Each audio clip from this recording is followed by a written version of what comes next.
Uh, First of all, good evening for everyone. I want to thanks for joining us today. And in the previous panels, we have held as part of Colombian Symposium of 2021. Thanks to the panelists for accepting our invitation, and thanks to our chair today, Dr. Gareth Jones.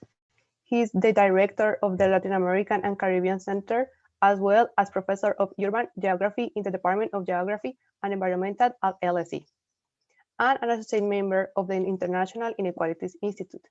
Having the opportunity to listen to this conversation during this time of uncertainty, where many of us are concerned with the current situation in our country in terms of poverty, employment, and fiscal policies, is really valuable. I want to highlight that any comment or statement that maybe the panelists enclose their position, and that LSESU Colombian Society is not responsible for any of them. Finally, I just want to mention that this event will be recorded. On to you, Professor Jones.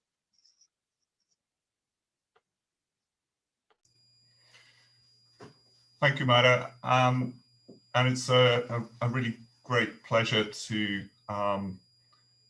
chair this panel and this discussion, and indeed to support the LSE Colombia Society. And as Mara has mentioned, I'm director of the LSE Latin America and Caribbean Center.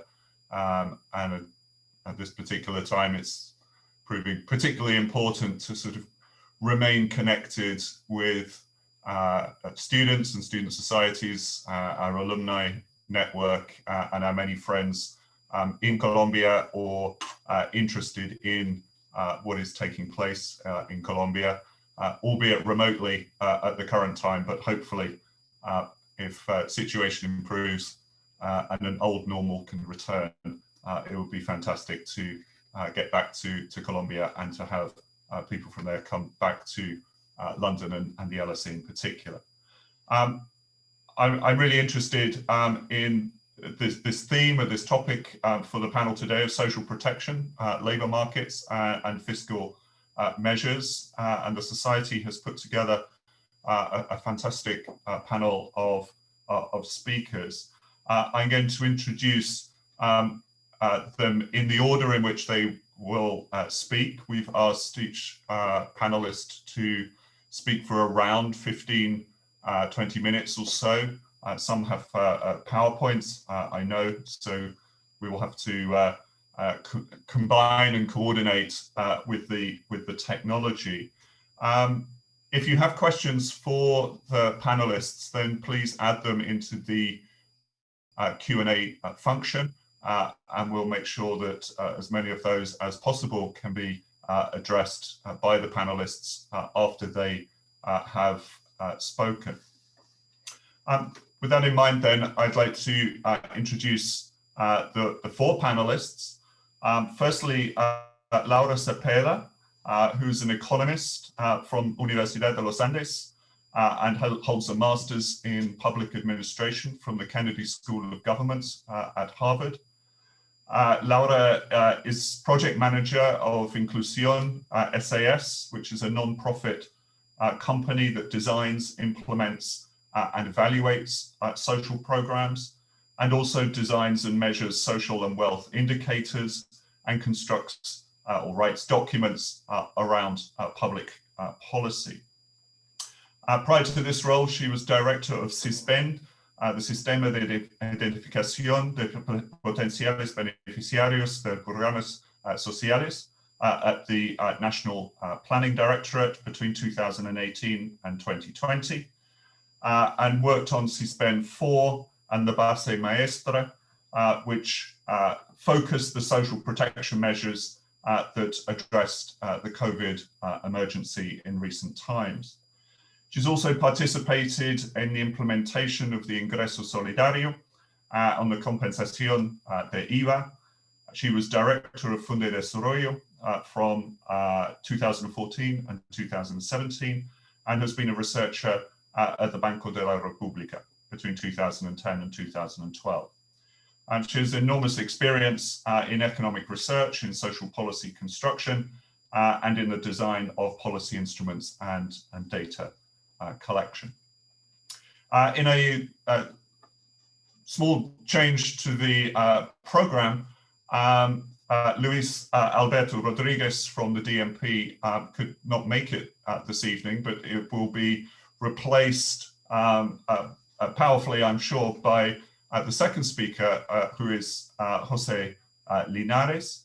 And I will leave Jose to introduce himself perhaps at the start of his talk. Our third speaker will be Carolina Gonzalez Velosa, who is a specialist in labor markets and social security at the Inter-American Development Bank. Her areas of expertise include employment, job skills training, pensions and social security. At the IDB, Carolina has participated in research projects and in the design and implementation of interventions in Colombia, Panama, Peru, Trinidad and Tobago. Her work has been published in a number of academic journals, as well as in IDB flagship publications. Before working at IDB, Carolina worked at the government of Colombia on fiscal issues and macroeconomic analysis, and she's also taught at the universities in Colombia and in the United States. She's an economist from the Universidad de los Andes in Bogotá and holds a PhD in economics from the University of Maryland. The fourth and final panelist is Luis Carlos Reyes, who's director of the Observatorio Fiscal and assistant professor of economics at the Pontificia Universidad Javeriana in Bogotá. His research is in the fields of development economics, public economics, and applied microeconomics. He's been an advisor to the Colombian Institute for the Promotion of Higher Education, an industry economist at the United States Federal Communications Commission, and a visiting assistant professor at Grand Valley State University in Michigan. He also writes a bi-weekly column for the newspaper El Espectador, and he holds a PhD and MA degrees in economics from Michigan State University and a BA in economics and history from Florida International University. So with those introductions, I'd like to pass to the first speaker, Laura Cepeda. You now have the microphone and approximately 15-20 minutes or so to make your presentation. And we'll move without further introduction then to Jose Linares straight after and through to the end of the panelists. Thank you. Okay, hello everyone. Can you hear me and see my screen? Okay, hello everyone. Thank you very much to the LSESU Colombian Society for the invitation. I am here to talk a little bit about some of the implications regarding social protection systems in Colombia after COVID. So this will be a very short presentation, but we can discuss further later in the panel.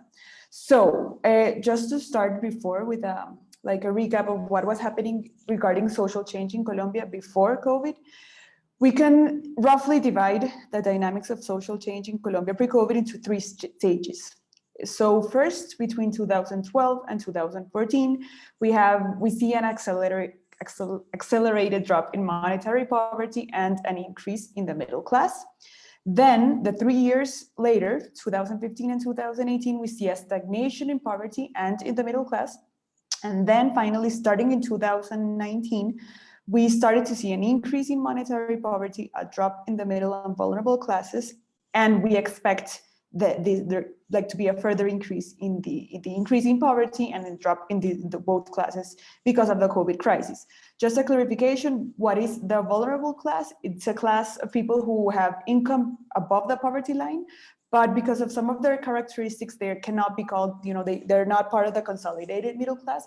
They have a very high risk of falling back into poverty with shocks at the home level, such as, sickness of the chief of the home or sickness of the primary breadwinner of the home, or shocks like that are more generalized, like the COVID crisis. So what we saw in Colombia, what we saw in Colombia was these three stages with first, like a reduction in poverty to 2014, then a stagnation. But what we also saw was that vulnerable class sort of like stayed of the same level. So did the middle class.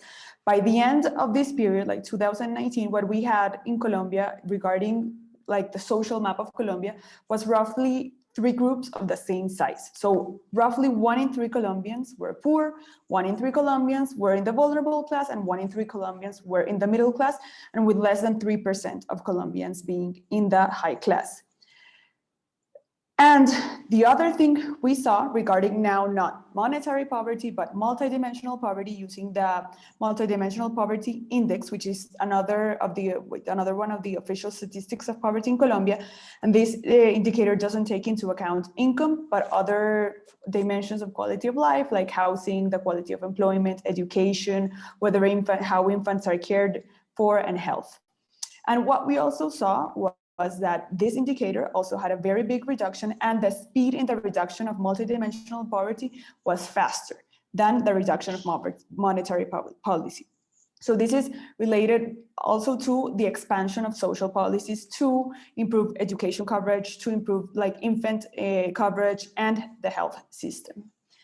So in 2019, as most of Latin America, Colombia had 2 overlapping social agendas. We still had the huge challenge to accelerate the reduction of poverty and vulnerability. And this through like roughly 2 means: 1, expanding the coverage of social protection systems and other social policies, especially in the most vulnerable groups, which were rural populations, ethnic groups, women, youth, and children, and also deep and inclusive production, so incomes could be higher. And this is very related to Colombia's high levels of informality, because even among formal workers, poverty and vulnerability is high. Among formal workers, 11% are poor and 26% are vulnerable. The second agenda was to consolidate the middle class. And here we also have that like this problem of informality, where informality was high even among the middle class, where 27% of informal workers were in the middle class. And we also had, just before the COVID crisis started, a lot of social pressures and a lot of social pressures rising before COVID, which are all related to like these demands and aspirations the middle class has, and also to this stagnation and even increase in poverty and this stagnation in incomes that we were seeing in 2019. And now regarding social protection systems, as in most of Latin America, Colombia also had 2 types of challenges regarding social protection systems. The first are usually referred to as accumulated challenges, which are decade-long challenges related to chronic poverty, informality, weak institutional capacity, and inequalities in the different dimensions I mentioned, like gender, territorial, ethnic, intergenerational, among others. And then we had emerging challenges related to newer dynamics and transformations, such as accelerated social change, technological change and digitalization, demographic transition, and urbanization. So it's almost like we had two different types of social agendas, and this, of course, were reflected in the challenges the social protection systems had before COVID. And now, what do we have regarding COVID? So it's the start of 2021. We still don't have the 2020 data of how poverty will be, but we know it will be higher. And there are different studies that have carried out simulations to see how much it will increase. So this is a summary of the different simulations that have been carried out. We have the simulations by the National Planning Department. Probably Jose will refer to them later. We also have simulations by FEDesarrollo, which is a think tank in Colombia, the World Bank, and the Economic Commission for Latin America and the Caribbean of the United Nations. This, just to clarify, what's in parentheses after the name of the institution that carried out the simulation is the type of methodology they used to measure poverty. So the first 3 used Colombia's official government methodology, and ECLAC uses their own methodology so that they can do comparisons for all of Latin America.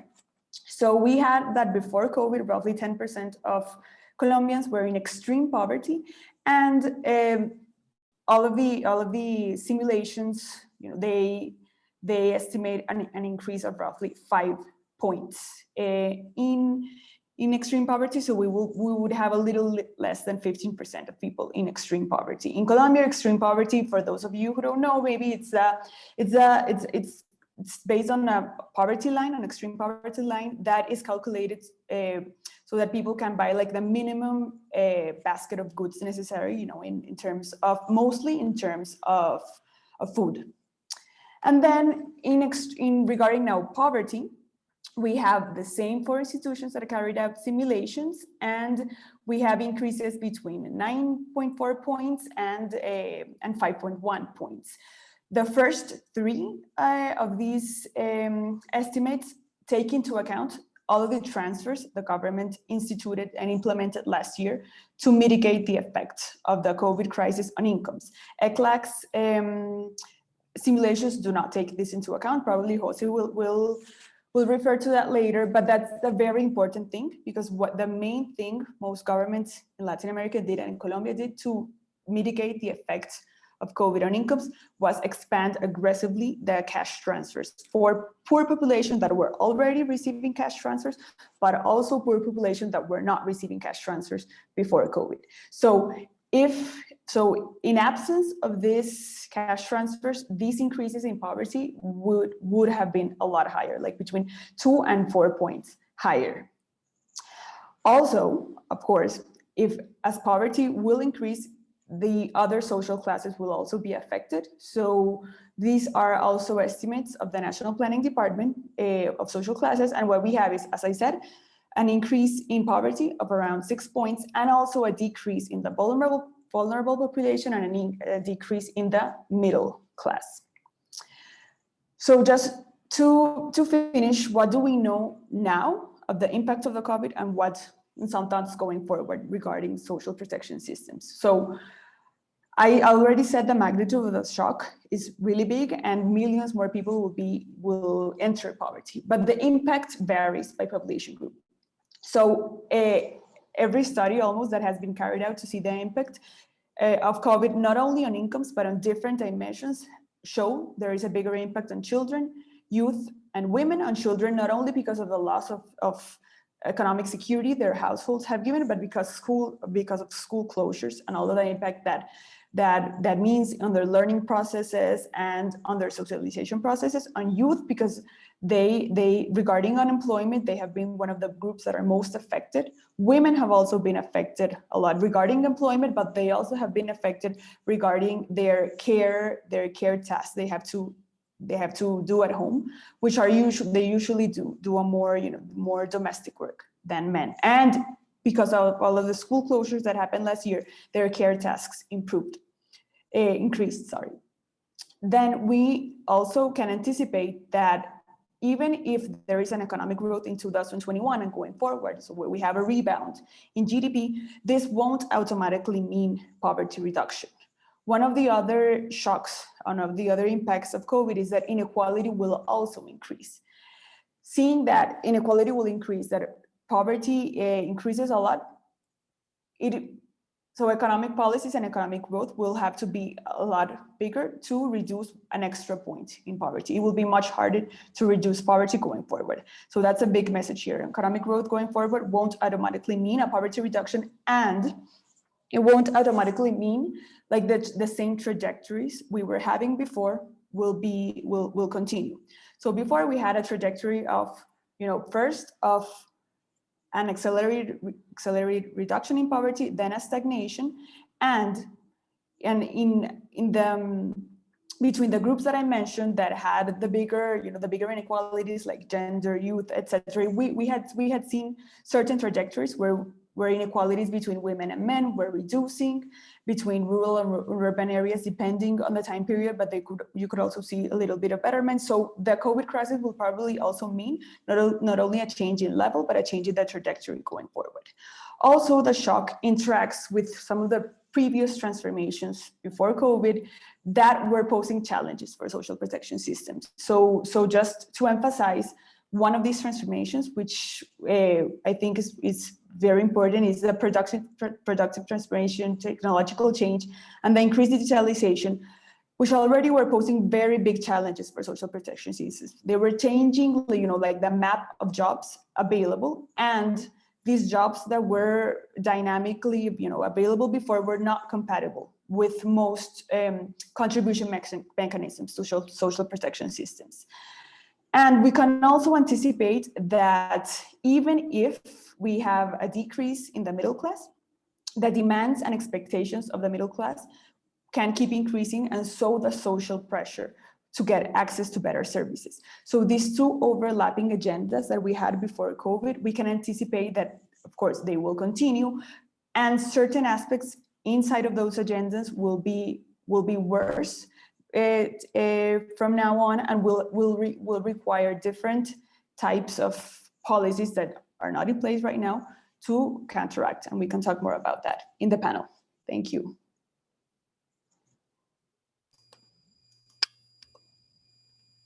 Thank you, Laura. I'd like to invite Jose Linares. You have the microphone. Okay, hi, got it. Hi, everyone. Many apologize from our director. He wasn't able to share this time with us, but I'm going to make a brief presentation about how Colombian government reacted to pandemic. So I don't know, can you see the presentation already? Yes. Okay, thank you. Okay, this is as I mentioned before, this is a brief presentation, but first of all, I'm going to introduce myself. I'm Jose Linares. 1 month ago, I was deputy advisor at the National Planning Department in Colombia, but right now I'm the director of regional development. So before my last position was contributing and supporting the director in the reaction to the pandemic and how to coordinate the response from the national government. So I'm an economist, and right now, as I told you, I'm the regional director at the National Planning Department. So before the pandemic, we had like the Colombian economy was reacting in a great way to some measures we implemented. For example, the finance law that we approved in 2018, and as you can see in this picture, the gross fixed capital formation bounces back to positive levels, reverting the negative tendency of the past years. So in 2019, we had an annual growth of 4.3%. Quickly, the other measure we had, and that show us that we implemented the correct and the proper measures in the finance law, was that in 2019 our economic growth was of 3.3%, and as you can see in the right graph, at the same year in 2019 we led the growth in Latin America compared to other countries as Argentina, Brazil, Mexico. We had a great performance. So start going forward to how the government responds to COVID-19 crisis. The first thing is we had to coordinate many fields related to how to increase the health capacities of the system to respond to the crisis. Secondly, how to mitigate the impact on households, and thirdly, how to avoid the losses of employment. So in those fields, we focus the strategy of the Colombian government. The first one related to how to protect households and mitigate the the um, the COVID-19 crisis and its negative impacts on households. We started with three main social programs and social responses. The first one was Ingreso Solidario, that we worked together with Laura Cepeda.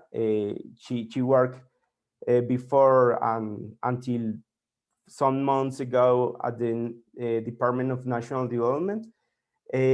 So we implemented Ingreso Solidario as a fast response program during the COVID-19 crisis. Ingreso Solidario reached around 3 million households within weeks, and it is one of our greatest achievements, because as you see in these pictures, Familias en Acción, that it has been the traditional cash transfer program we implemented in Colombia during the last 2 decades. It took around 19 years to reach 2.6 million households, and Ingreso Solidario took around 3 weeks to reach around 2.6 million households, and around 3 months in reaching 3 million households. So it shows how fast was the response of the Colombian government. It was the first social response. The second was related to a program that we were designing before the pandemic started. So in 2019, at the end of 2019 and the beginning of 2020, we were designing how the VIT compensation scheme should work. So the VIT compensation scheme was included in the finance law, and it is related to how to compensate the poor and vulnerable households, the regressive impact that VIT has on their income.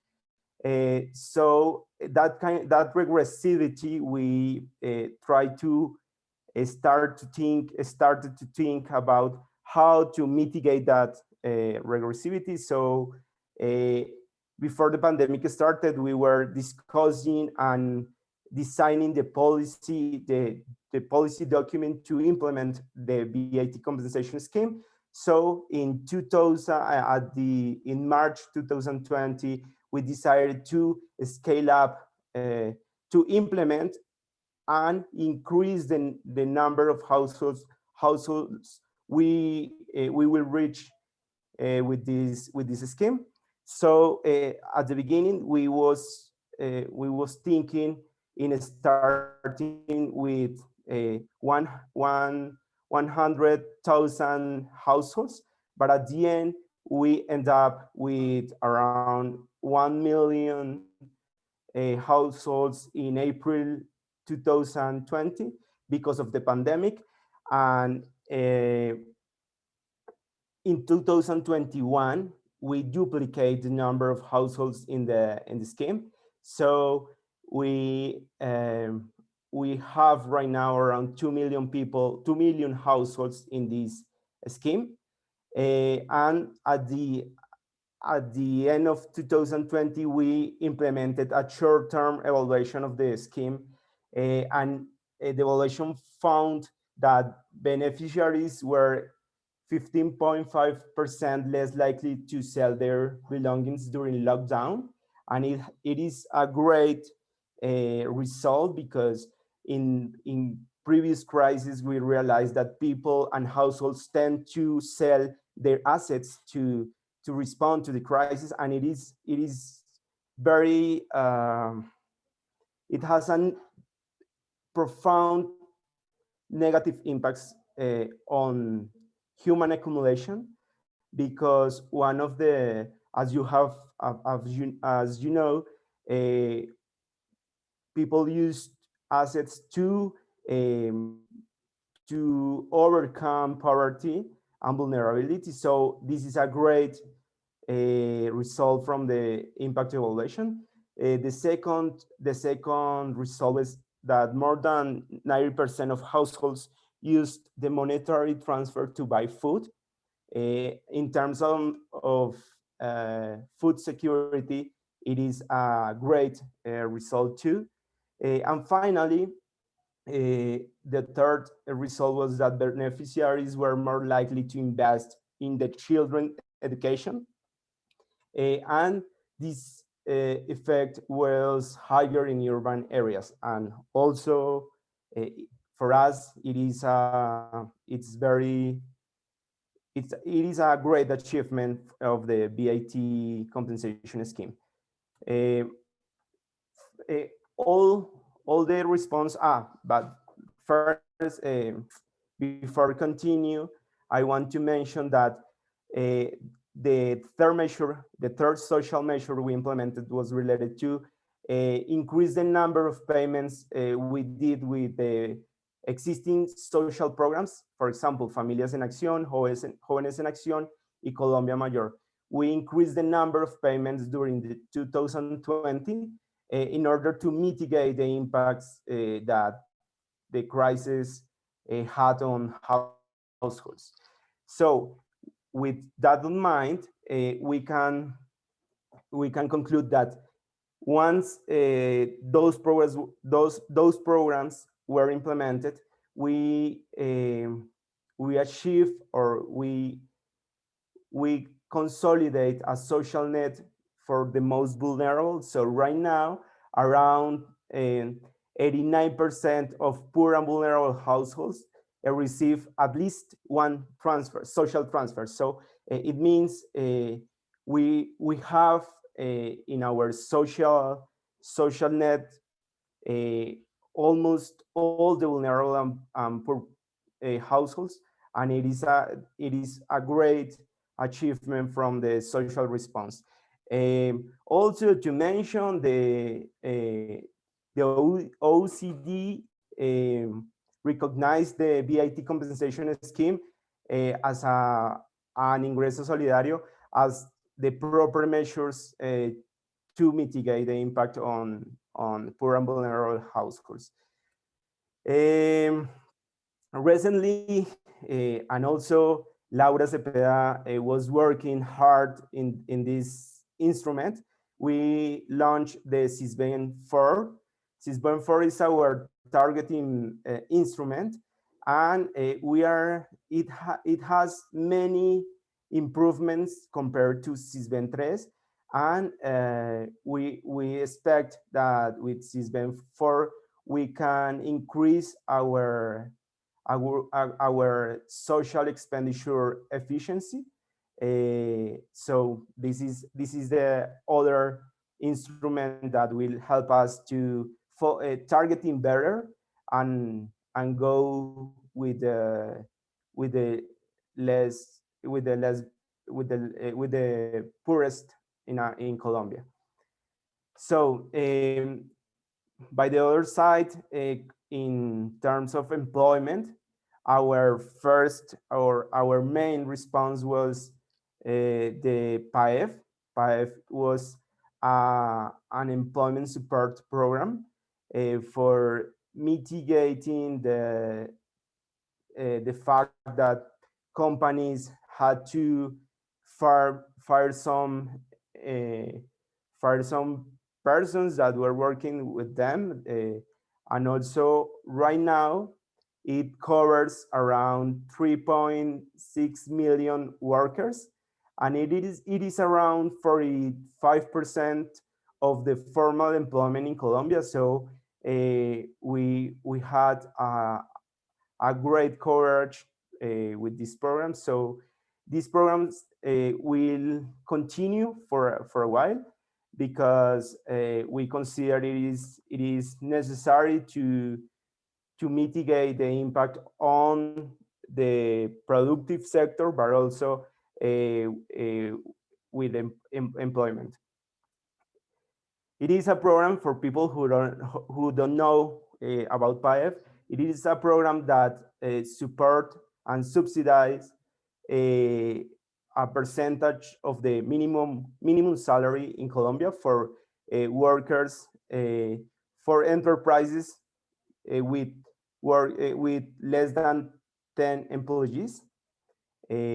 So as I mentioned before, we reach 45% of the formal employment in Colombia. So this is the second great achievement.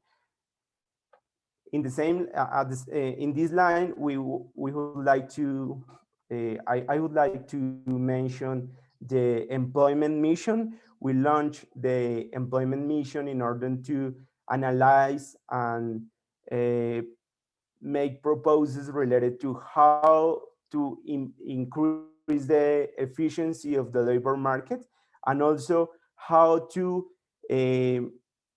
establish a roadmap on how to advance on have better social protection instruments and try to break. It has been a relationship that has caused many problems, especially for informality. So we are planning to have results of the mission by June. And after that, the government will try to define the roadmap for the next years to implement those results. Finally, I think in the third package of measures we did during pandemic, we have that in order to support the economic reactivation of the Colombian economy, we increased the public investment in the national budget that Congress approved on October 2020. It was an increase of 35%. It is the highest in the last 12 years, and it will help to reactivate, and it will allow us to invest in sectors like transport, housing, science, technology, and innovation. And with this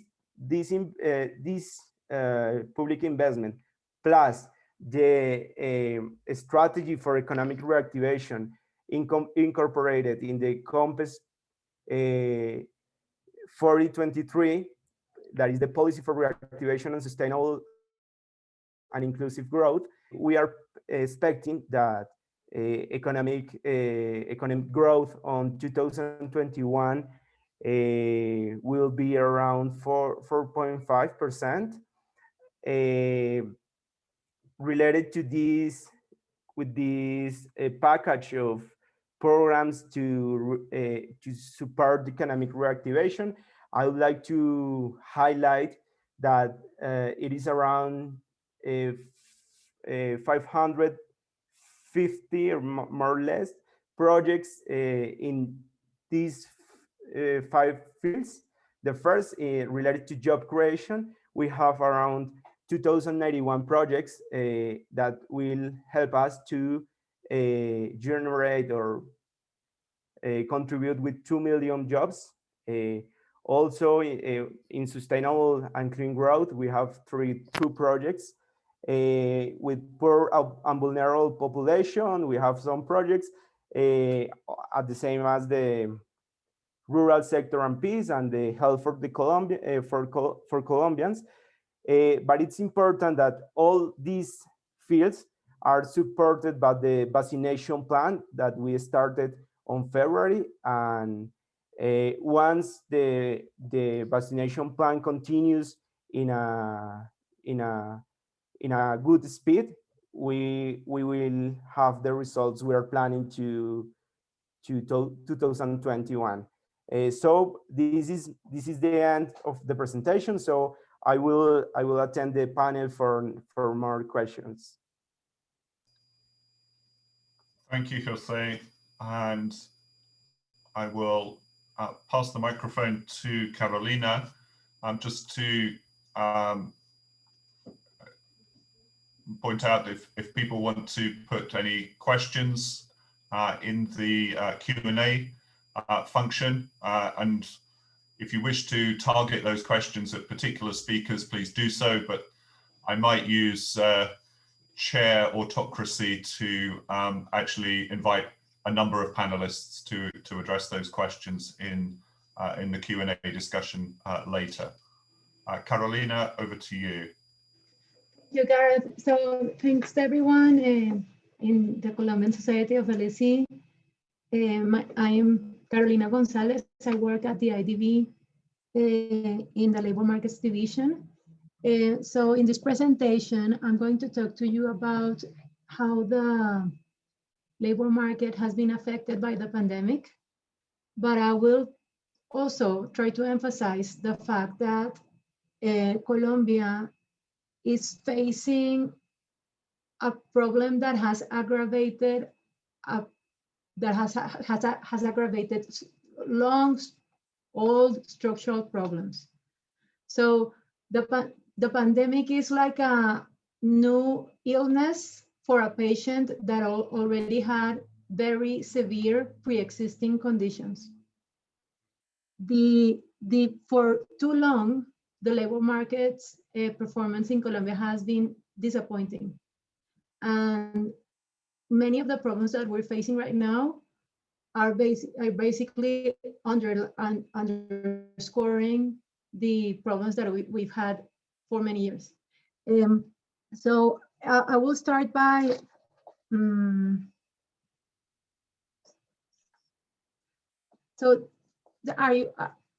I'm not sure if you're seeing the presentation. Are you seeing the second slide, which has a photograph? No, just the first one, I think. Okay, just a second. So I'm going to, I think I'm not, just a second.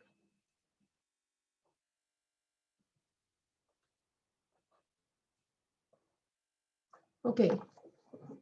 So, as I was saying, for too long, Colombia has had very disappointing labor market outcomes, and that is true even if we compare Colombia with other countries in Latin America, which is setting the bar at a very low level, quite frankly, because Latin America has very complicated labor markets in general, but Colombia is one of the worst performing nations in the neighborhood. And for example, I'm going to show you this graph, which shows the unemployment level. Compared to the rest of Latin America, Colombia's unemployment levels are very high. This is showing you the levels in the last two decades. Colombia is the unemployment levels in Colombia is the red line with circles. And if you see, if we compare with Argentina, Bolivia, Brazil, Ecuador, and Peru, Colombia is always at the top, except for Argentina in the early 2000s or Brazil in the late, around 2016. But at that time, those countries had a strong economic crisis. So basically, we're always at the top, except for the country that is in a particular economic crisis. In fact, I mean, and this graph only has 6 countries because, and I didn't include more, so to make it more easy to trace. But if I had added more countries, I would have reached the same conclusion. And one thing that is also very special about Colombia is that unemployment is high even in periods of economic growth. For instance, here, the bars show the GDP growth rate, and the line shows the unemployment rate. And if you see, even in years like 2006 or 2008, where we are growing at a very rapid pace of above 6%, the unemployment rate remained high. for international standards. It was around 10% or even more. And the truth is that, in fact, there's something special about Colombia is that high unemployment coexists with high informality. That is very special in Latin America.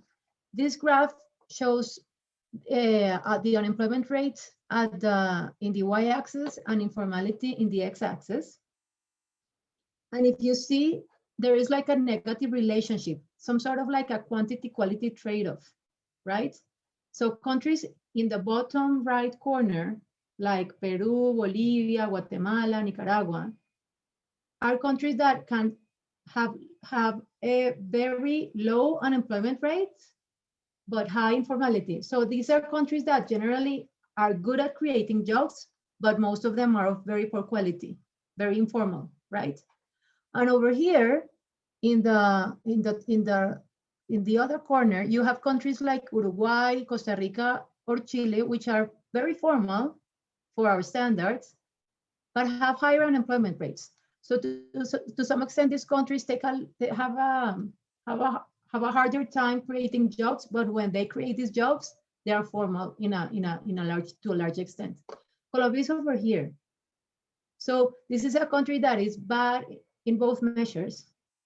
Brazil is actually, I mean, this data is particularly high for, typically Brazil has lower unemployment rates. Typically it's 8%, but there was a big crisis in the period that we're looking at, which is 2013 to 2018.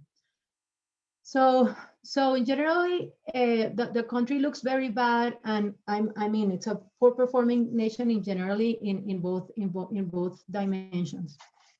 And aside from being bad at creating jobs and having informal formality in the labor market, there's also an issue of job and earnings instability, in which Colombia also stands out compared to the rest of the region. Here, we see the share of self-employed workers in 2018. This is before the pandemic, right? So self-employed workers are workers that don't have salary jobs and are typically there's more volatility in their earnings. And Colombia is one of the countries in Latin America that has the highest share of self-employed workers. This is a problem not only because of the fact that there is more instability, but really the real problem here is that self-employed workers have minimal access to social insurance mechanisms, because due to historic reasons and administrative reasons, social insurance is designed for salaried workers. So countries over here, so workers over here are typically very informal and typically very, very unprotected. If we look at salaried workers, right, who have an employee, a relationship with an employer, and typically have more access to social insurance. In Colombia, there is also a lot of instability. If we see, for example, how many workers at a given point in time have 1 year or less of tenure, Colombia has one of the highest shares in the region. And this frequent rotation between jobs suggests that there is a low quality of the employee-job match. So to sum up, I mean, we have a country that is very, very bad at creating jobs, at creating formal jobs, at creating stable jobs. And that has been like that for decades. This is not new, and this stands out. If we compare ourselves with Latin America, of course, it will stand out even more if we compare ourselves with the OECD, right? And of course, but the problem is the same for everybody. There's large gaps in access to quality jobs depending on who you are. Women, for example, and this is in 2018, have much higher unemployment rates than men. Actually, the average is 9.5%. The figure for men is 7%. The gap in unemployment between women and men is one of the largest in Latin America.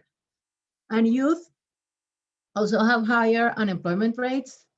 The rural areas have better unemployment rates than the average, but they are very, very informal.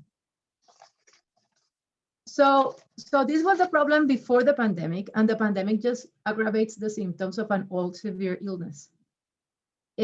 As you know very well, the pandemic made health authorities shut down large sectors of the economy, and there were also demand effects with a generalized decline in the consumer's ability to purchase services and goods. So that created a very deep decline in the economic activity. In 2000, according to the IMF, the decline in real GDP in Colombia is estimated to be -8%, which is much higher than the average for emerging and developing economies. The size of the shock in unemployment in Colombia was really, really, really dramatic. This is a graph from the OECD. As many of you know, Colombia is now part of the OECD club of countries. I'm showing you with the red arrow the Latin American countries in this graph. Mexico is over here, Chile is over here, and Colombia is the worst. This is the unemployment loss in percentage points between February and May 2020. Many of these countries had different degrees of lockdowns, but many had very hard lockdowns too by the time this graph was measured. And right now, I mean, but this is until May 2020. As Jose was showing, fortunately, there has been a recovery. There has been a recovery in economic activity, and there has been a recovery in employment. But the problem is still there. We have the IDB COVID labor observatory. And according to our most recent data, between February and December 2020, there was a decline in 596,000 jobs. And between February and December 2020, there was a decline in 463,000 contributors to Social Security, which is the measure that we use for formal workers. This data is collected from DANE, from the official National Statistics Agency in Colombia.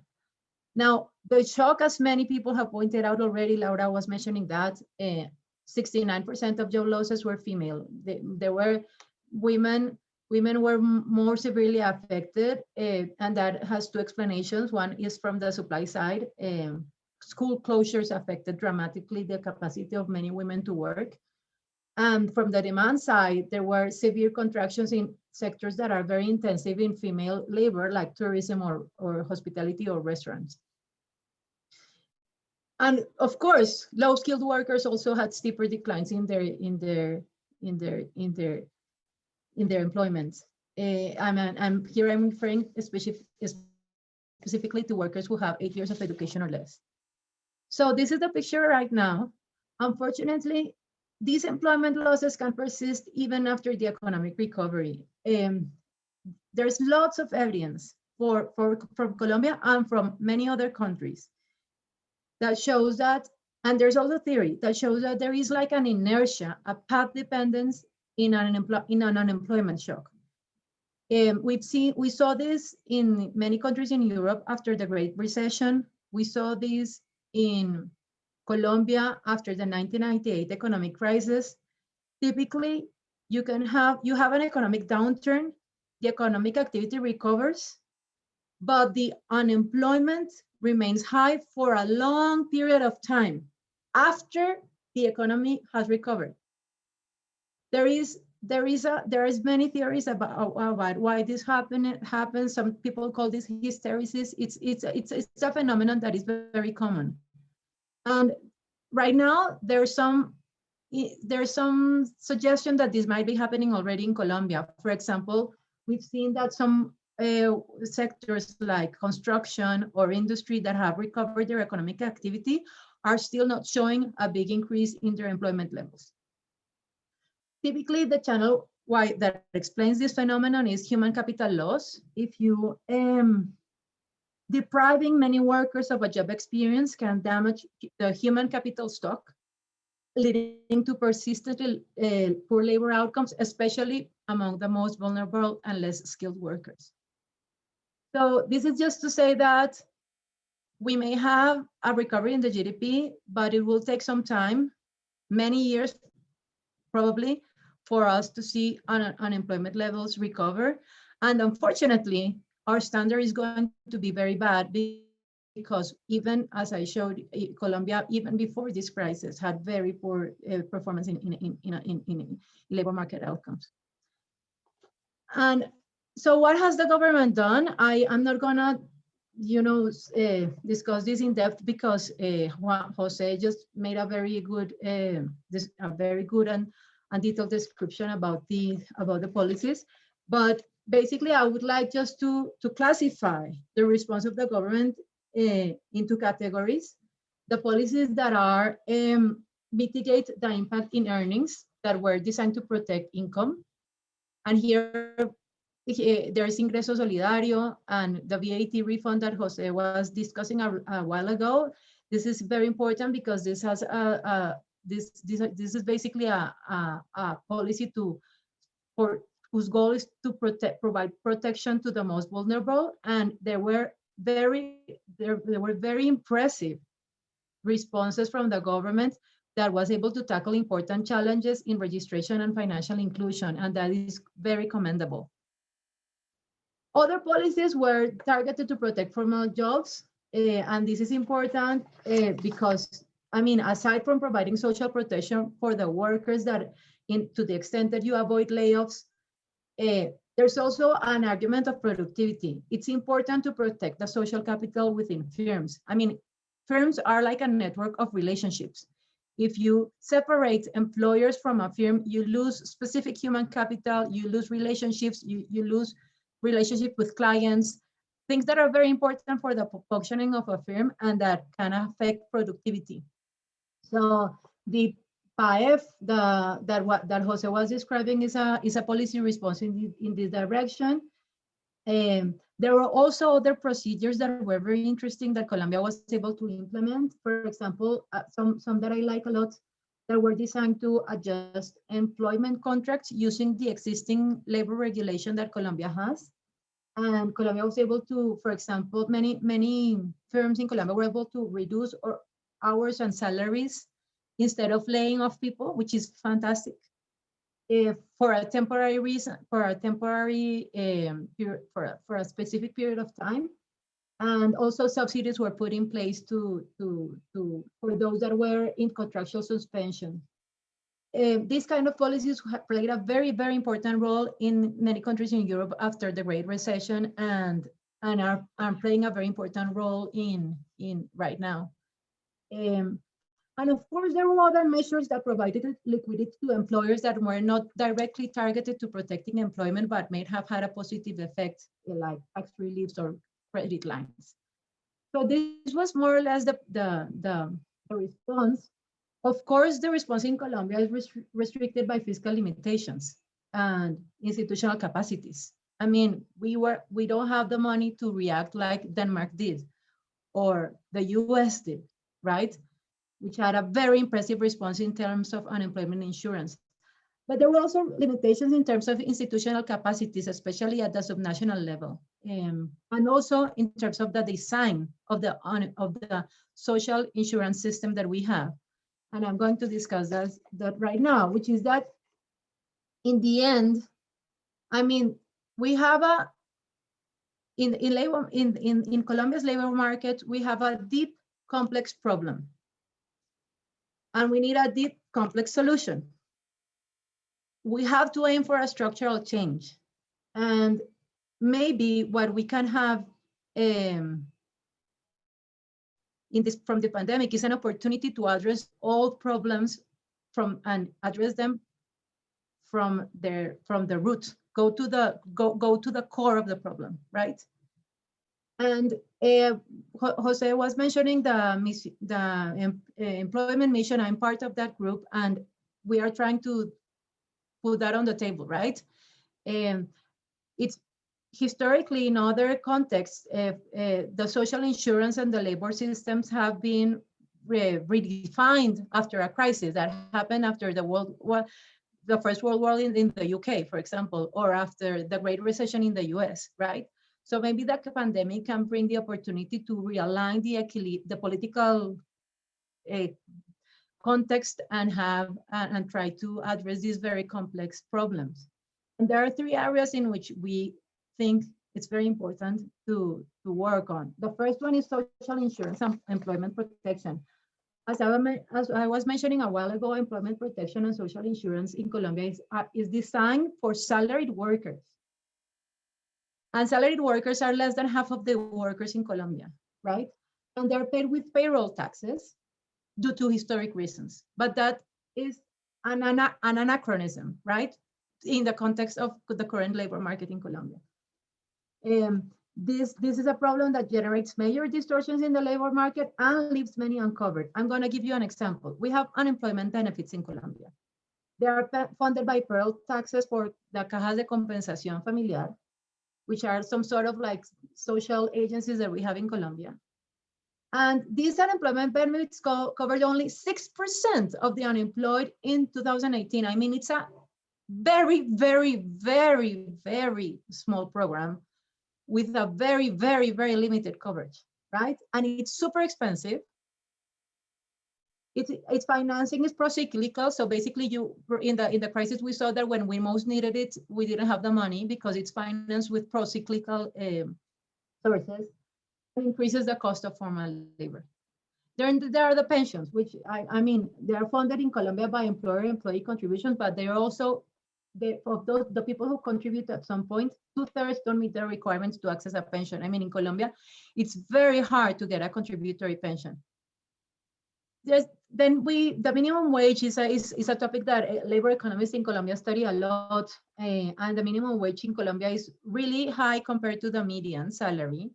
So in the end, 45% of workers in Colombia earn less than the minimum wage. It's very ineffective. I mean, if it's supposed to be a floor, it doesn't really work at all. But it also creates a floor to make social security contributions. So people have to pay social security contributions based on a minimum wage, which is really high. So it creates less coverage of social insurance. So the bottom line is that due to the problems in design and in the financing structure, the majority of workers in Colombia are unprotected by the social insurance. They are out of the social contract. Now, in terms of skills, which is a very hot topic recently, in Colombia's system, we spend a lot of money in technical and vocational education programs. We spend a lot. We have one of the richest institutions in training institutions in Latin America, which is SENA. And a lot of people are studying technical and vocational education programs, about approximately 1/3 of higher graduates. But the system has no quality assurance at all. There's no quality assurance. There is very limited information on how these programs are aligned with the employer's needs, which is basically what you expect from a program that is technical and vocational. And there's inexistent monitoring of what happens with these graduates. So the state invests a lot of money in these programs, but there's basically no quality control. And so the thing is that it's sizable in terms of funding, and it's also sizable in terms of the people who study in these programs. A major and increasing also share of the workforce invests in a system with questionable quality. And then we have employment services, which, unlike what happens with the technical and vocational system, they are underfunded. Employment services are basically what you see during a crisis in a country like the UK, job assistance services, training, intermediation, unemployment benefits. But in Colombia, they're weak, they're underfunded, and they're fragmented. There's not a lot of investment in this kind of services, which is surprising given the really, really, really high unemployment levels that we have in our country. And the way they are designed, they basically exacerbate geographical inequalities. As people, as many probably know here, Colombia is a country which has very large inequality across regions. And in Colombia, what happens is that employment services of the rich regions like Bogotá or Cali or Medellin have a lot of money, whereas in employment services in poorest regions have less money, and they are exacerbated. So here, basically what we need is better governance and more investment. So just to finalize, I just want to point out that, I mean, good quality jobs are not abundant in Colombia, and they haven't been for decades. And good quality jobs, getting good quality jobs is not something that happens out of the blue. I mean, they don't grow in trees. And by that, they don't grow in trees. By that, I mean is macro policies are not enough.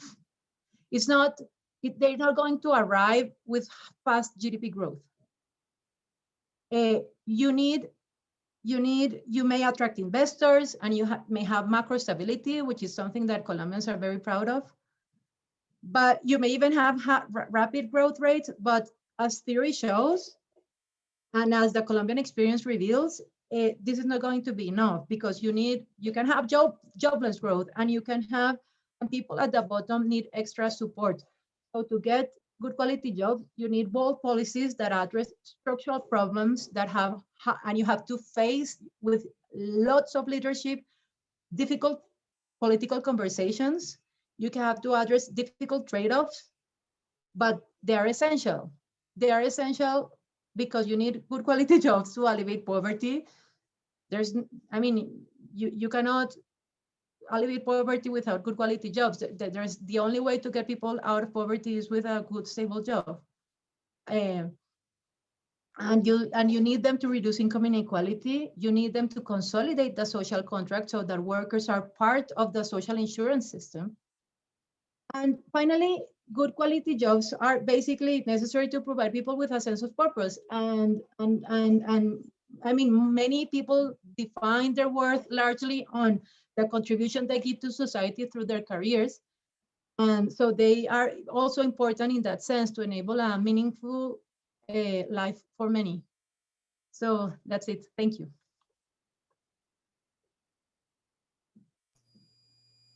Thank you, Carolina. And if I pass the microphone to last panelist, Luis Carlos Reyes. Luis. Hi, thanks, Garrett. I'm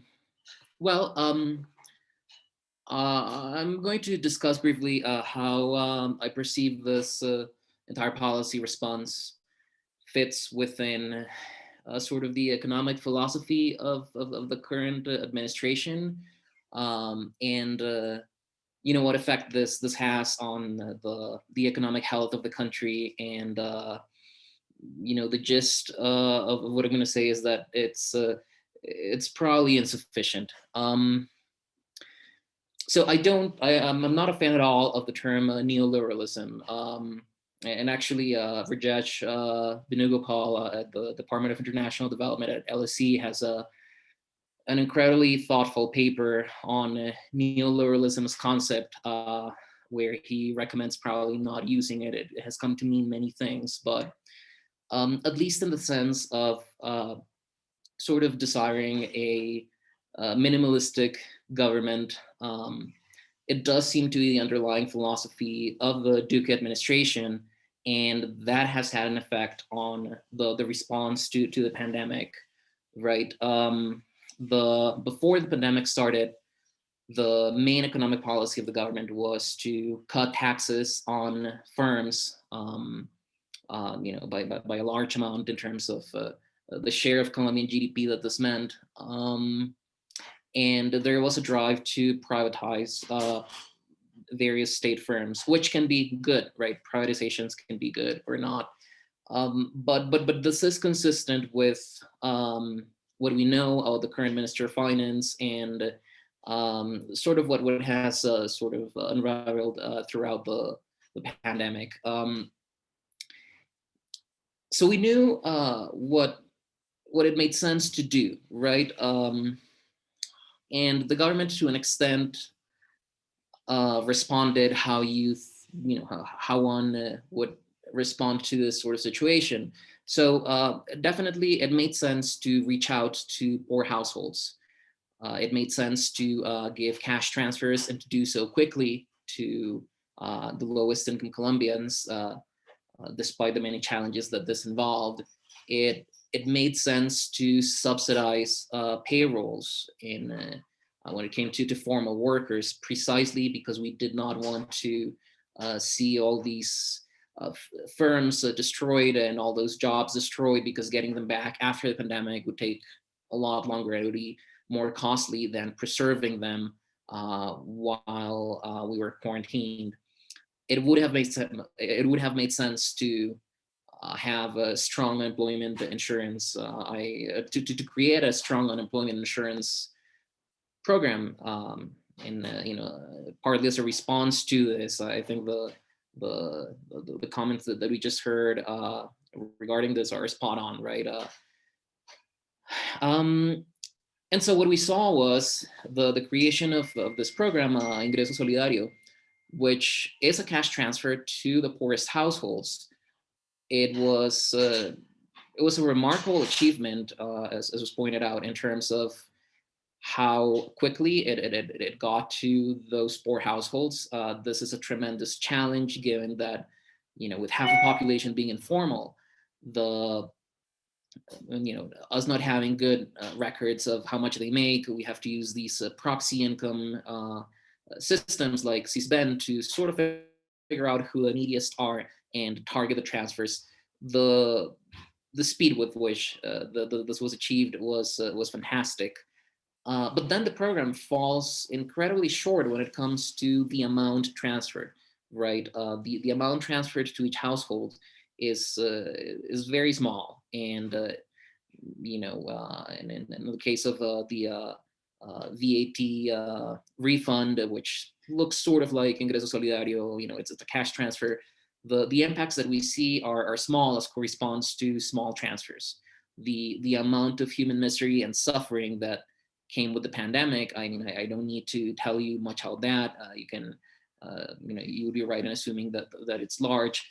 And these small transfers, they did help. But the question is, could we have done more? And the answer is resoundingly yes. We could have done a lot more. It was within our means as a society to give much larger transfers, and yet the government chose not to. You can say the same thing when it comes to payroll subsidies.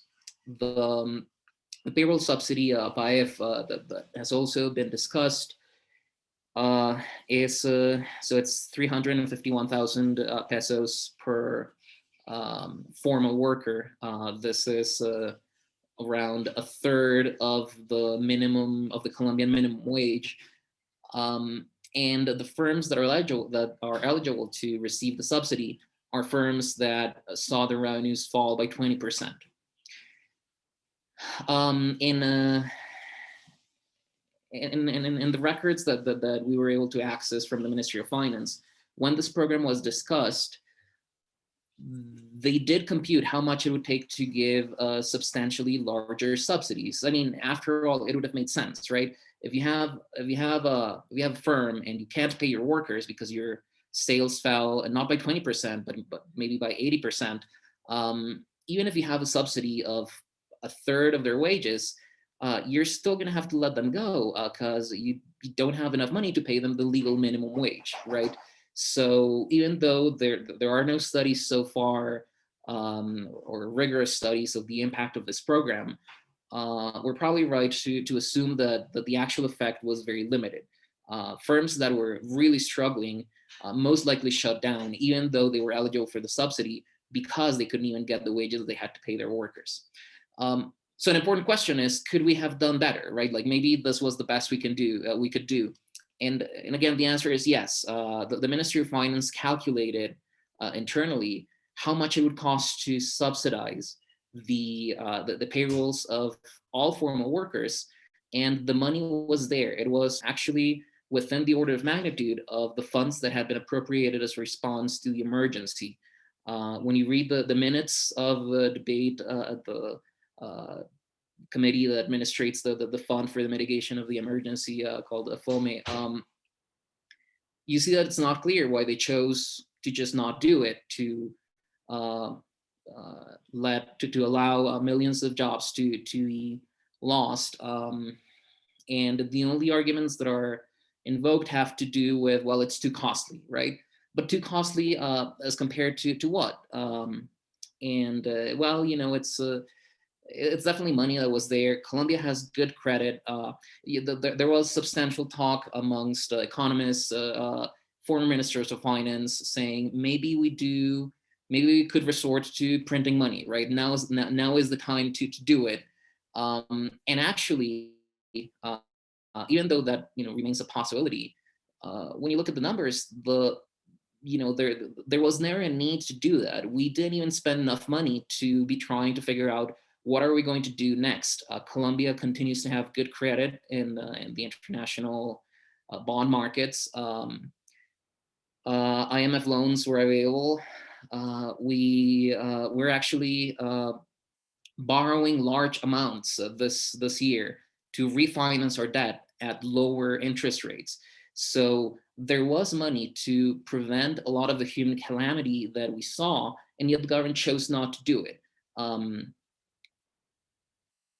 Having a minimalistic approach to governance is definitely not a popular policy in Colombia. So much has been, said about the importance of all these programs by the government, right? And qualitatively, they are the right programs, but they're too small. And what we're facing now, in part, one has to assume as a consequence of this sort of anemic response to the crisis, is we are in the biggest economic crisis in Colombian history, at least as far as we have data to make a comparison.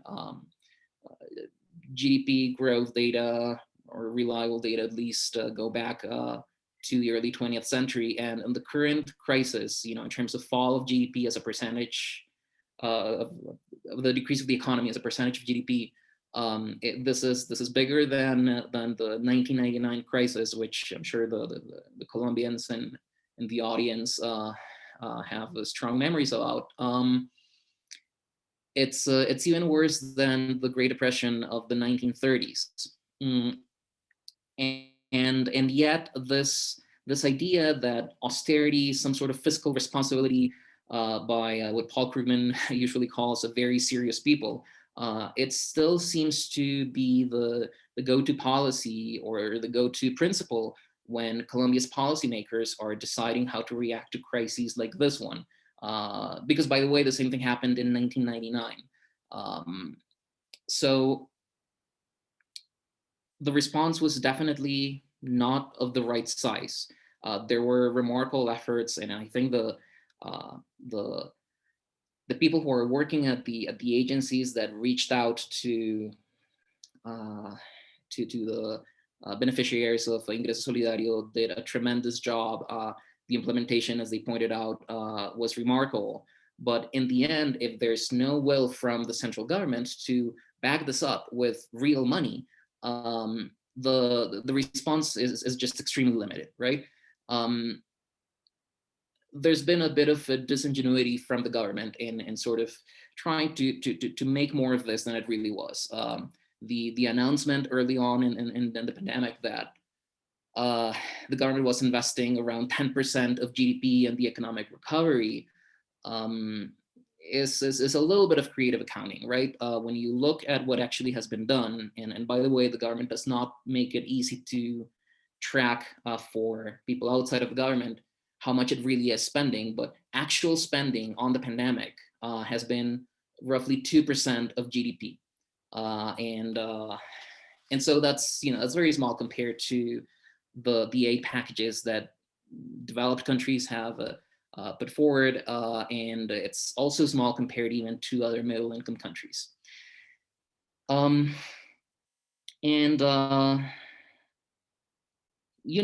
that we have destroyed around a fifth of jobs in Colombia, the recovery, there will be no magical solutions. Everything that the previous panelists have discussed is definitely the sort of thing that we have to do now, but there's little in it that we didn't have to do before the pandemic, right? Now is really too late to think out what to do about the pandemic. We have to solve the problems that we've always had. Now it's more urgent, and that's it, right? We could have prevented a lot of human misery, and we chose not to. That's not all, unfortunately. As I said, you know, the government has this, or seems to have this idea that the right fiscal policy is not only to have a minimalistic state, but also it's very enamored with this out-of-date idea that cutting taxes on capital, by which I mean taxes on both corporations and dividends that those corporations pay out to shareholders and owners.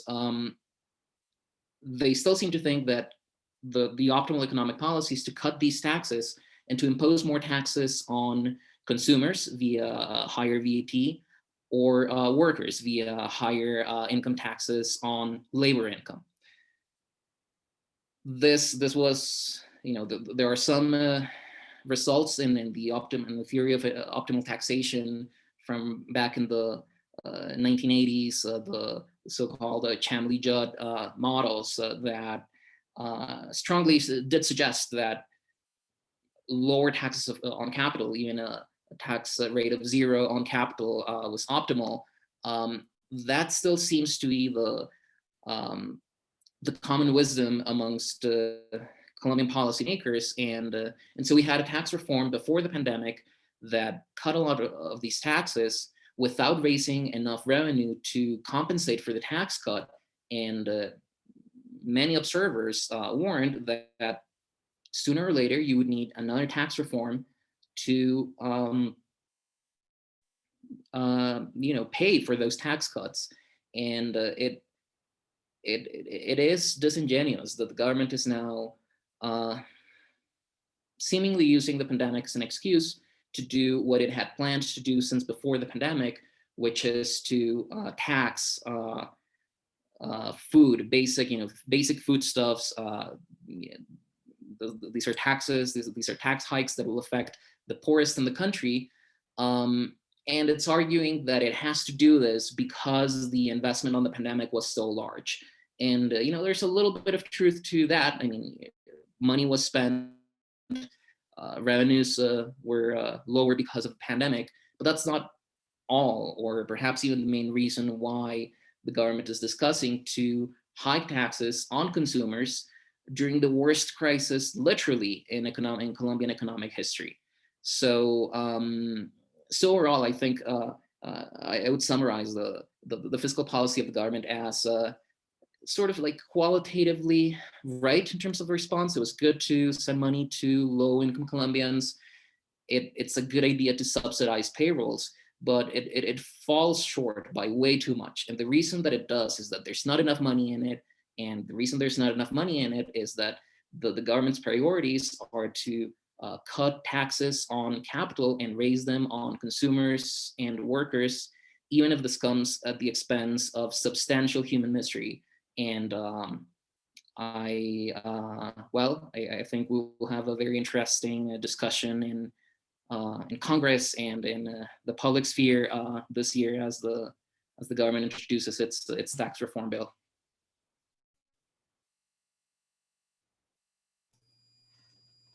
Thank you, Luis. So we've had a fantastic range of views and opinions and diagnoses, if you like, of what has been the sort of trajectory into the kind of COVID crisis, and of also some of the measures that the government has adopted through that crisis.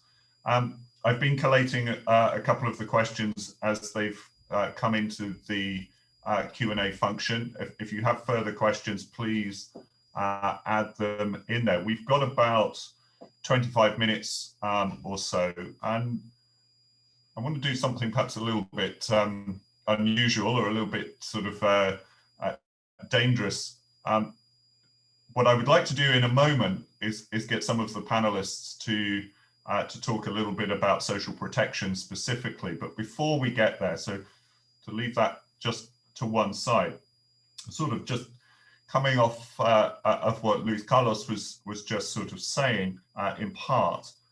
Look, we know that many governments around the world have have shown great agility, great speed in some cases, and Colombia in certain spheres is one of those candidate countries in addressing the COVID crisis. Ingreso Solidario is perhaps the standout example from the panelists. At the same time, we know that the COVID crisis in itself is not going to go away. As Laura, Carolina, Jose in different ways have also pointed to, kind of economic growth in its simple form is not going to be enough to address poverty. It hadn't been enough to address poverty in the recent past. It's not going to be enough to address poverty, and particularly extreme poverty, through the remainder of the crisis and afterwards. And partly that perhaps is to do with what Carolina has diagnosed around, you know, the lack of what UK governments still call good jobs. And we also have this problem of unemployment and the sort of stickiness of unemployment in Colombia, as with many other countries. Now, there is no sort of magic bullet. Governments have been trying to pull various levers, whether it's the sort of the EVA suspensions, whether it's PAEF, whether it's Ingreso Solidario in the Colombian cases. But I'm just wondering whether, and perhaps it's useful if Laura, Jose, Luis, Carolina can put your cameras on here, because otherwise I'm talking to myself, which is slightly stranger than usual. If I just sort of invite you, what is it, what left, what is perhaps the lever that remains to be pulled? What else could the Colombian government do? If the COVID crisis is going to run for many, many months, leaving aside the vaccine sort of questions, but even if that kind of does roll out a lot more quickly in Colombia than it has done, you've got slow growth in the rest of the region.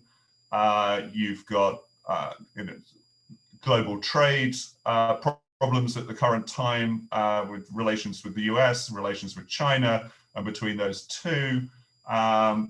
You've got a lot of protectionism, et cetera, et cetera. But what else can the Colombian government think about doing in the short to medium term to get some kind of economic growth moving? And perhaps to address the sort of qualitative points, the economic growth that can at least hold on to a best worst case scenario in terms of livelihoods, in terms of addressing poverty, inequality, employment. Perhaps I'll start with Laura, if you have a response to any of that.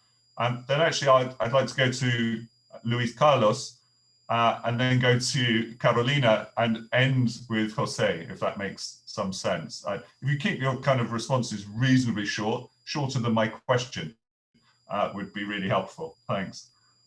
Okay, so I think, like, definitely, as you suggested, probably the cash transfers, emergency cash transfers that are in place should be in place probably for longer. Right now, Ingreso Solidario is in place until June. That means if it goes longer, I think it should be conditioned to newer lockdowns, if that has to, you know, be reinstated again, and if for any reason the vaccination schemes aren't as fast as they are planned. So that would mean that even if we are vaccinating, even if that, like, you know, the bulk of the crisis is over, still poor people will have the same burden as before. So I think that would be my short answer. They should be implemented for longer. Thank you. Luis?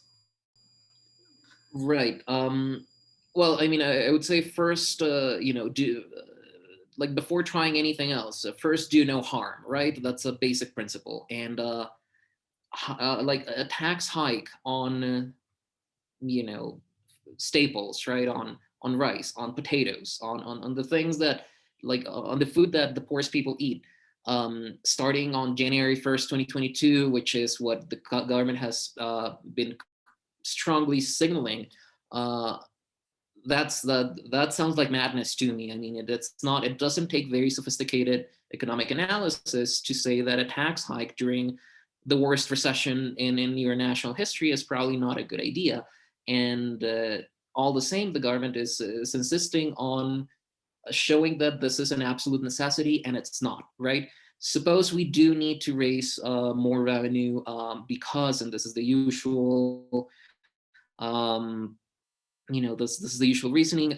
We need more taxes because the firms like Standard & Poor's and Fitch, they will they will rate down our debt, and we don't want that.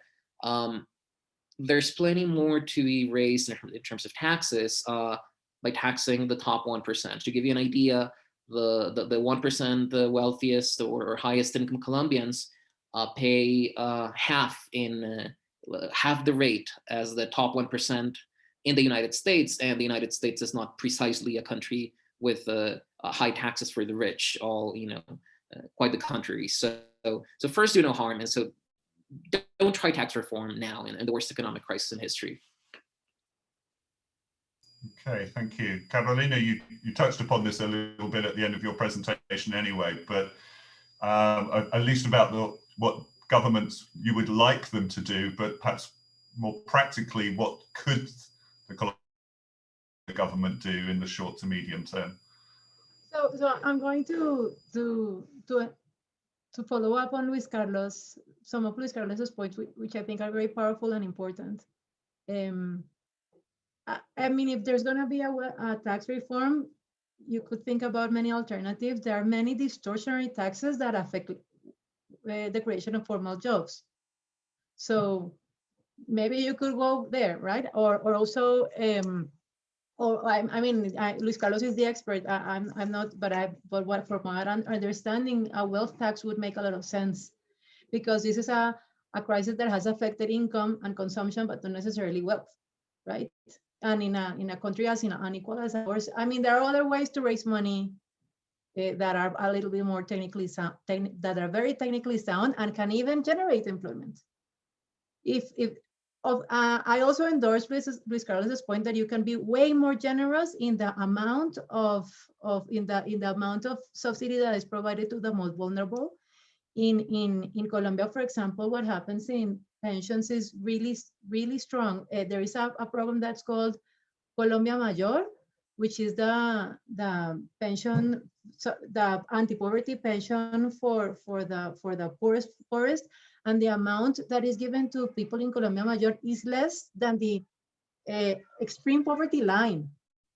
So it's a program that is very, very slim. So you can collect more taxes and give more to people who are very poor, and there are ways to do that, and or even increase the generosity of those subsidies right now. Of course, if you ask me what I would like more than anything, is a labor reform and a social security reform. That's my dream, right? But that's a little bit more complicated, although some countries do it in moments of crisis. Right. Thank you. And then the last word on this question, at least to Jose.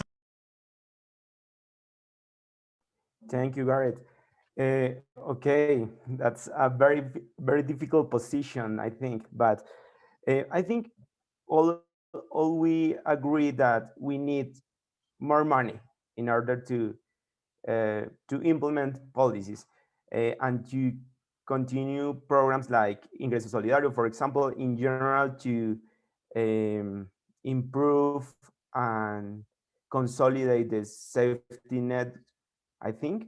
So in general, this is, I think, a common understanding of the current situation in Colombia. So we need more money.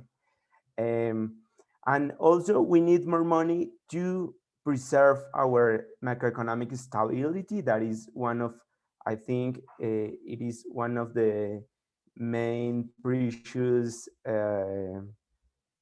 strengths. So we need to prioritize this. So right now we are in the third year of the government, so we need to prioritize what kind of reforms we are going to present to the Congress. So the national government have defined that we are going to present a fiscal reform more than a tax reform. It is more comprehensive about many topics. One of the topics that I can go deeper with the information that I can speak in this conversation, but in general, the Colombian government is thinking in pensions, in increased taxes for higher pensions. The government is thinking also in taxes for the highest income. The government is thinking also in increase or at least improve the VAT efficiency. So we are deciding, and we are in the discussion related to what about the VAT for basic products. And I think before this pandemic, the main discussion was you can tax the VAT the basic products because you don't have the instrument to return that money to the poorest, and it will be very regressive for them. So, but right now we have the VAT compensation scheme, and we can improve, of course, we can improve the scheme, but it implies that we have the instrument, and we with the VAT reform, we can reach those with the highest income, and at the same time we are trying to we are going to return that money to the poorest. So in general, and to sum up, definitely the government has to go with a fiscal reform because the international agencies need that the Colombian economy consolidate its stability, so it's a must. And now we are trying to define the last details to present the reform, and also to reduce the exemptions that some sectors have, and that maybe it is not reasonable that they have those exemptions. So we are waiting for the results of a commission that will give us some recommendations about what sectors should have exemptions, which sectors shouldn't have those exemptions. So in general, we need to go, we prioritize, and we as a government, we decided to prioritize a fiscal reform more than a tax reform.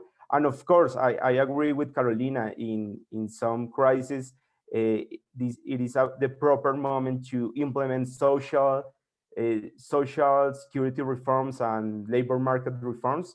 But I think, I'm being very realistic, it is impossible with the short term that we have to finish the government. Thank you. There's a sort of battery of questions that have come through, and I sort of add my own in a sense, which is about inequality. You've already touched upon it in various ways. I was kind of struck with Laura's sort of presentation in a sense that you didn't, in your sort of temporal and sort of segmented data on extreme poverty and poverty, you didn't sort of have a geographical or another sort of measure to pick that out, the inequality across groups, perhaps across ethnicities, rural and urban, etc. And perhaps you could sort of comment on that. With kind of Carolina's point and Jose's points as well, I wonder if you two could also just comment about how far government measures and employment approaches in Colombia have been agile or smart to inequalities, or indeed how far those measures have perhaps even endangered deepening inequality. Because, and I can't remember who it was now, but I think it was Jose, was picking out that the measures had been more effective, easier, quicker to roll out, more effective in urban Colombia than in rural Colombia. And I think that's a sort of a pattern in the UK, etc., as well. But that seems to store up some problems about equality running forward as well. That these areas have protections built in a response is much more quickly, much more agilely, that therefore once these programs do eventually have impacts in rural areas, in more marginal excluded areas, conditions will have moved on, and that will hamper both the recovery for those areas, but also their suffering in the short term. So again, perhaps the three of you, in the interest of time, starting with Laura, Carolina, and then Jose, to talk about inequality and pull that out from what you said earlier. Okay, so to clarify, the fact that there wasn't a graph reflecting different inequalities doesn't mean I do not think it's important. In fact, I mentioned it. I mentioned that despite the accelerated social change and reduction in poverty in Colombia in the last decade or a little bit more, most vulnerable, there are still pockets of most vulnerable groups, which are the ones you mentioned: rural areas, ethnic groups, women, youth, and children. We do have, for some of you who are listening who maybe do not know about how the data is available here, we do have data in poverty and income between rural and urban areas, and also between more granular divisions inside rural and urban areas. And of course, this data show huge inequalities. The rural mission of National Planning Department of a few years back showed that. Also, the structural differences between men and women in the labor market, as Carolina showed. I mean, that's all very evident. All of those. Just what I would like to add is, it was very evident that all of these inequalities were exacerbated, were deepened because of COVID. And as I said, like, my message would be not only the levels were affected, but I am almost positive the trajectories will be affected, as I said. So if a gap was in a trajectory, to be closed, that will probably change, or that thing. So especially, I would point that out, and the gravity of that for youth and for children. Thank you, Carolina, and then Jose. Oh, thank you for the question. Well, this is something that we've been discussing a lot at the IDB, because everything in Colombia is so regressive, right? And to some extent, you could see that in the COVID response. So I'll give you two examples. So there is this program that's called the Mecanismo de Protección del Cesante. It's not very well known. I mentioned it in my presentation, which is the unemployment benefits, that only covers 6% of all of the unemployed in Colombia, generally. So that program was made more generous in the pandemic, way more generous. But that is a program of unemployment benefits for workers that are formal and that have lots of contributions to the cajas de compensación. So these are the most formal of the formal employers you can have. And they received packages that were like 1.5 times the minimum wage. That is like 6 times the poverty line, right? But the rest of the people with Ingreso Solidario received much less than that, right? So we have like two different, like a Class A citizen and the Class B citizen. And for these people, you have very generous insurance, but for the others, you don't. That is a problem of Colombia in general, right? Generally, those are the things that kinds of happen because the unemployment, the social security system is very unequal, and it provides very generous benefit with very generous subsidies to some, and to others, it provides very little. In pensions is the same. I was glad to hear that Jose was mentioning the possibility of taxing the people with large pensions in Colombia, because in Colombia, to give you another example, and I finish there, in Colombia, 4 points of the GDP are destined to subsidize very generous pensions of a small minority, the formal workers that have a lot of formality and good income. And for the rest, in Colombia Mayor, which are the poor, you only give them like 0.1 point of the GDP. And that is what generally happens. So that is the norm. In the pandemic, basically you cannot redistribute that inequality that is so structural in the social security and social protection system of Colombia. And you basically improve a little bit a very cheap program for the poor, and you improve the other one. So that's what happens. Even though I really admire the speed in which the Colombian government increased the velocity of Ingreso Solidario, that was very impressive. It would have been nice that they would have done a little bit more generous, like Luis Carlos was mentioning. I completely subscribe his points. Thank you. And then Jose, just with the caution to be fairly brief, because I would like to throw in one more question about social protections. No, definitely. I think we have many challenges, and one of those is inequality, but at the end, inequality is affected by many factors. So within the fiscal reform, we are thinking in a social package for consolidating the safety net. This is the first thing. But the other side, yes, definitely, I agree with Carolina. For example, the mecanismo de protección al cesante is just for the formal workers, and for example, the informal workers were the most affected by the pandemic. So in Colombia, I think we have many challenges: informality.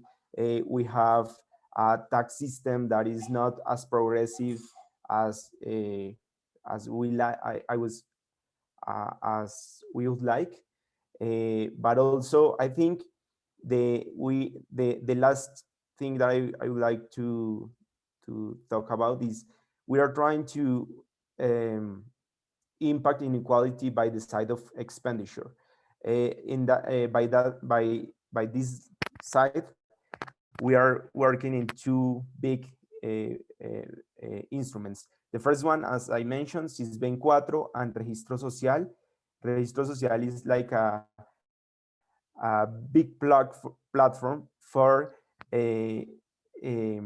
analyze who are receiving subsidies and try to consolidate in one big platform all the instruments that we have to target households. For example, this is Ben, and also start to make the interoperability of the systems in order to increase the efficiency of the social expenditure. But by the other side, we have to do a lot of big reforms to improve the efficiency of the expenditure in Colombia. This is a big issue. And as Carolina mentioned, we have problems in pensions, but also in education, in higher education, and public services, for example, because those are targeted by other instrument that we had in Colombia that personally I hate, that is the strata. And some people are rich right now, for example, and they are receiving subsidies with the energy because they are in a house that was classified as strata 1, for example. And the idea is to move towards a system that target the public services subsidies with SISBEN. That is it is our common and universal targeting system.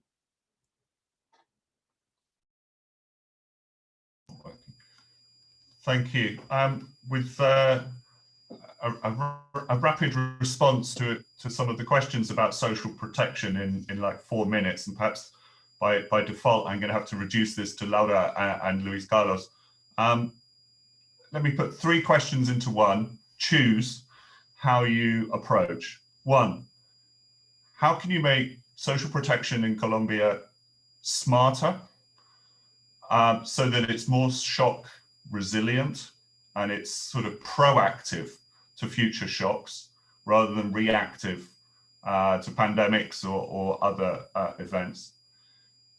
How can you make social protection more sustainable at scale? Luis Carlos talked about the scale not being quite at the level that perhaps he would like it to be, even though it's at a significant scale. But by comparison to Brazil and the Auxilio Emergencia, for example, the Ingreso Solidario is really pretty small. But Brazil is encountering issues about the sustainability of this on the fiscal balance, etc. Right? But if it's not big enough, it has no impact. If it's too big, it's subject to collapse. So, you know, where is the happy medium? And thirdly, where is the debate, or is there a debate in Colombia or in your head about a universal basic income, which has been a debate in the US through the COVID crisis, in the UK, in France, in Brazil, in Mexico? Do you see any future in Colombia for a universal basic income? I'm sorry, I'm going to have to reduce that down to Laura and Luis Carlos with the time we have available, but off you go. Okay, I'm gonna try to answer the first question, which is, I already answered it also in the chat. So I think Colombia and most of Latin American countries have to strengthen their social protection systems, but gearing towards policies that simultaneously try to aim to reduce poverty and stimulate growth. So that would be like stimulating what we sometimes refer to as inclusive production, which is not only having a formal job, but also a job with enough income, and you know that it's not a precarious job, and that it had and that as Carolina I think said, that like you are happy with your job, and you think that your skills are, you know, aligned with the job you're doing. So that is one. I also think that reducing regressive spending, I think almost all of the panelists have mentioned it, reducing regressive spending would give more space to, even if no reforms are done, to improve the, you know, the funding of the mechanisms that are already in place. And just a point that we in Inclusion, the firm I work in, have been thinking regarding education systems, and is that there's this notion, I think, that this economist called Enrico Moretti put forward, that a labor market should be an insurance. So a dense labor market is an insurance against poverty. So in that sense, education systems should be, and the productive sector as well, should be much more flexible, so that people can adapt to the different economic and productive dynamics, and to maximize the probability that you will be active in the labor market, regarding of the title you have or the level of education you have. Thanks. All right. Yeah. So regarding the first couple of questions, one thing we ought to do the social security system to make it more inclusive and I don't know if more sustainable. It will cost probably more money than we currently spend on it. So we'll have to finance it, but to make it more inclusive and maybe save some costs, I think we really ought to separate completely social protection from work, right? Our constitution guarantees a right to healthcare, right? And yet we still have two separate healthcare systems. They have become, through court rulings, more similar to one another, and that's good. But administratively, you still have separate providers. So, it's a sort of a separate but equal type of system. And why have that, right?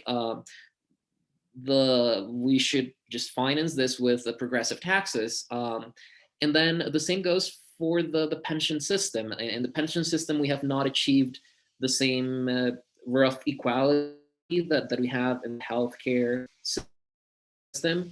You either have a pension that's equal to the minimum wage, which is anything but minimum, or you don't have anything unless you're really, really poor, in which case you get Colombia Mayor, which is a very, very, very modest subsidy. So one way to make this more inclusive, and that takes me to your third question, has to do with some sort of guaranteed minimum income, right? The discussion on universal basic income is, I find it peculiar, right? Because a lot is made of the difference between universal basic income as a check sent out to everyone, which will of course mean raising taxes substantially on everyone to finance this, or simply, roughly speaking, topping things up, or more accurately, having a negative tax like Milton Friedman suggested, which basically avoids you a couple of bank transactions, right? Rather than raising taxes on people to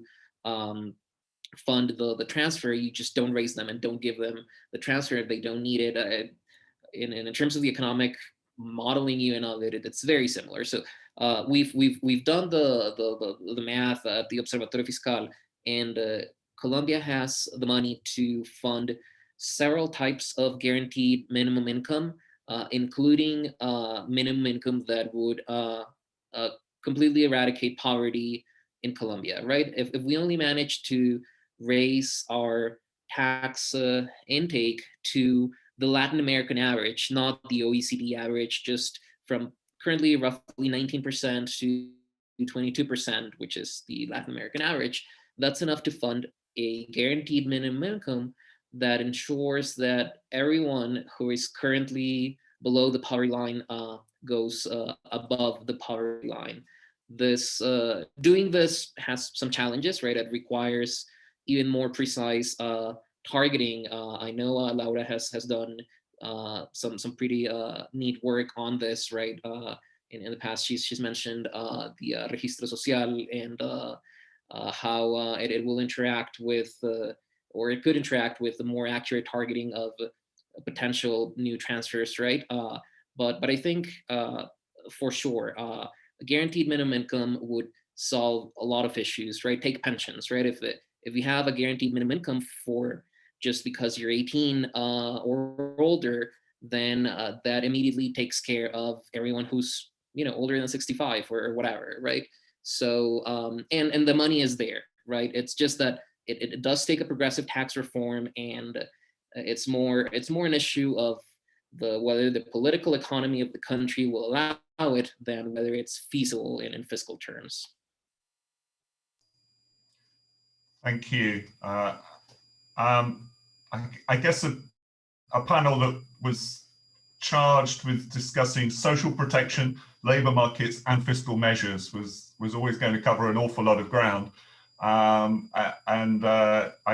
been fascinated. I should have said at the start, perhaps, that one of the issues that I work around in Brazil is on food and on food security. So, and I didn't expect food to come in at so many levels. So, maybe I'll be back in contact with some of you about some of the points you raised about food within the poverty measures, food within the taxation and redistribution issues as well. But that's for another day. All of you have an open invitation to engage with the Latin America Center and the LSE more widely, of course. So thank you to the panelists for wonderful presentations, for addressing the questions in the time that we had allowed, and the fact that we've overrun time, I think is a good signal to how the sort of discussion went. I'd also like to thank